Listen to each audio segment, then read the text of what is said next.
समाधीच्या दर्जा। मग इतक्या हाणामाऱ्या दंगली का घडवल्या? गुजरातमध्ये औरंगजेबाचा जन्म झाला त्याचा हा परिणाम आहे का एवढं प्रेम? औरंगजेबाचा जन्म गुजरातमध्ये झाला, दाहोदला, म्हणून गुजरातच्या या नेत्यांना एवढं प्रेम आहे का औरंगजेबाविषयी की औरंगजेबाच्या महाराष्ट्राच्या शत्रूला, हिंदुत्वाच्या शत्रूला, त्याच्या थडग्याला समाधीचा दर्जा देण्यासंदर्भातलं वक्तव्य प्रत्यक्ष देशाच्या गृहमंत्र्यांच्या तोंडून आलं आणि त्याच्यापैकी छत्रपतींचे वंशज बाजूला बसले होते।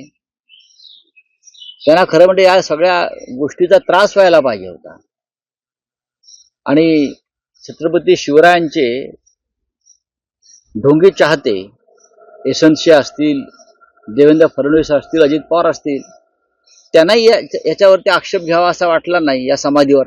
हे समाधी हा शब्द दुसरा कोणी जर काढला असता ना, हा औरंगजेबाची समाधी हा शब्द इतर कोणाच्या तोंडून निघाला असता तर जे वर त्रिकूट होतं ना, यशवंतसिंह, देवाभाऊ, अजित पवार, अजितदादा संयम आहेत, तर या दोघांनी अक्षरशः थैथयाट केला असता।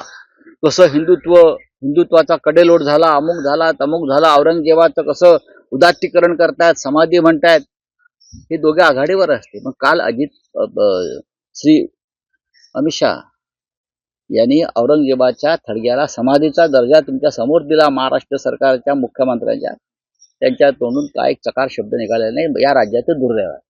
ज्या समान निधी वाटपाच्या मुद्द्यावरून संभाजीराजेंना देखील निमंत्रण दिलं गेलं होतं आणि भाषणात देखील काही जण डावलण्यात आलं। नाही, प्रश्न असा आहे, तुम्ही अमित शहाचं भाषण आहे का?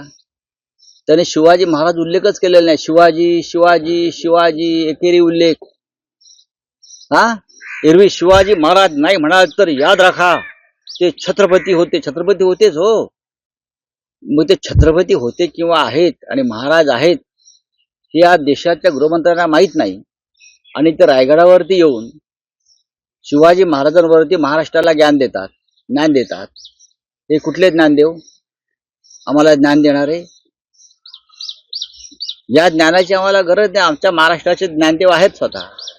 आणि शिवाजी ने ये किया, शिवाजी ने वो किया, शिवाजी को ये है, शिवाजी को, ही भाषा तुमची जीभ धजावते कशी महाराजांना आरेतुरे करायला? काय करतायत देवेंद्र फडणवीस? हा अपमान आहे शिवाजी महाराजांचा। मुख्यमंत्र्यांनी गुन्हा दाखल केला पाहिजे या राज्यात शिवाजी महाराजांचा अशा प्रकारे एकेरी उल्लेख करून अपमान केल्याबद्दल। इतरांवर करता ना तुम्ही। देशाच्या गृहमंत्र्यांना, गुजरातच्या नेत्यांना अभय आहे का शिवाजी महाराजांचा अपमान त्यांनी करावा आणि आम्ही सहन करू? कुठे आहेत ते यशवंतसिंहवाले? यशवंतसिंह पक्षाचे लोक कुठे आहेत? फालतू नकली हिंदुत्ववाले। शिवाजीने हे केलं, मग ही मुभा सगळ्यांना आहे का? इतरांना तुम्ही प्रश्न विचारता ना, डरपोक भित्रे लोक आहेत। देश विदेशातील प्रत्येक घडामोडींचे लाईव्ह अपडेट मिळवण्यासाठी आता साम टीव्हीच्या सर्व सोशल मीडिया प्लॅटफॉर्मला लाईक, फॉलो आणि सबस्क्राईब करा। तसंच सर्व नोटिफिकेशनसाठी बेल आयकॉन प्रेस करायला विसरू नका।